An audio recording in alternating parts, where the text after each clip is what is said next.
our tattoo cover up in HD, high definition for high definition work, you name it, brides, weddings, any film and TV, everything is shot in HD now, so we need things that are going to work for that purpose. First and foremost, we're going to buzz off any unwanted hair so that we can access the tattoo. In this case, with our male model, we did want to buzz this hair off. Peach fuzz is fine, but in these certain types of areas, such as the arm, we need to get that hair off. Then we cleanse with 99% alcohol to just make sure it is squeaky clean, no lotion, nothing. First, we're going to go in with a mauve toned airbrush. This is a product from European Body Art, and it is called Tainted Love.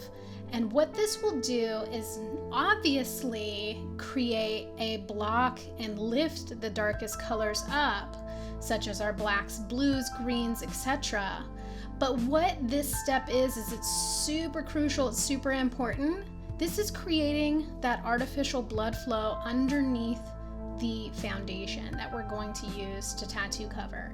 HD picks up blood running in the skin. This is why when you see some shows and you wonder why their face looks real disconnected from the rest of their body, that's HD and it is working against us.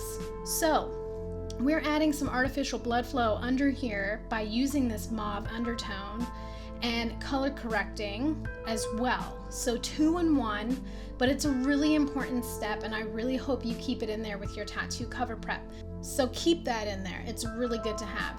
Next step is going to be our skin tones. It's a mix of 3 shades to get a really nice peachy golden undertone. So again, making sure I have that mauve in there to give that artificial blood flow effect. So pay attention here to what my finger is doing. The technique that I'm using to cover and do a very even coverage over this large space is the dagger technique. By just allowing the product to flow out constantly, you're gonna get these circles on the edges of every line and stroke you do. We don't want that. So by doing a dagger technique, it's going to allow the coverage to be really nice and even and lay a lot softer and flatter onto the skin. If we just hold the trigger back and let that product rip and roar, it's going to build up in the areas that we overlap and it's going to look a mess. So this technique will really help to prevent that from happening and make it a little more even. So now I'm going back in with another pass and I'm also doing a modeling technique. So what I'm doing is breaking things up in certain areas, making sure that some areas that are peeking through are a little bit more covered, but I'm also breaking up an unevenness to the skin because our skin is uneven. It's not one solid shade. Look at this dude. Let me slow it down for you. You missed a spot. Oh, my bad. Thanks, model. Let me get that for you. Here you go. So our next step is going to be freckling. I'm using 2 different tones here to create a really good transparent freckling effect. My model has lots of freckles and breakup on his skin, so it's really important we get that back in there. What I'm doing is turning my PSI down super low, as almost before it turns off. And what will happen is that force of air comes through and it starts to sputter the paint. This is something that sometimes we don't want when we're doing traditional makeup. But in this world of realism makeup and even going into the effects world, we love a good stipple. We really know and train to make skin look like real skin, not made up skin.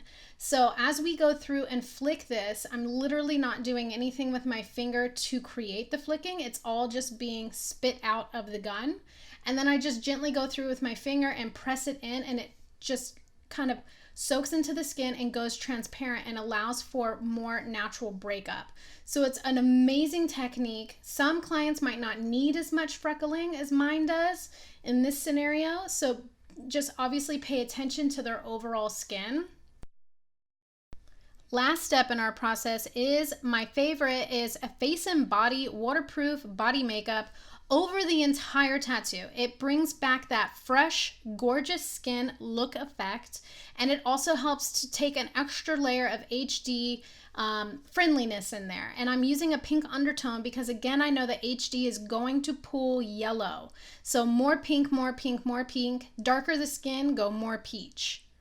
Now we see the beautiful finish. It is opaque, but as long as you're going in with those breakups, those modeling effects, those stippling effects, color breakup, and most importantly, those mauve undertones, you're going to get a beautiful camera ready finish that is not going to turn yellow on you. It's going to read like skin, which it's going to pull that blood tone. Look at the side-by-side comparison. I mean, one arm looks really clean versus the other arm with the hair. Could have done more freckles, but overall beautiful finish. The model slept in it and went swimming the next day in a saltwater pool, and it still looked amazing.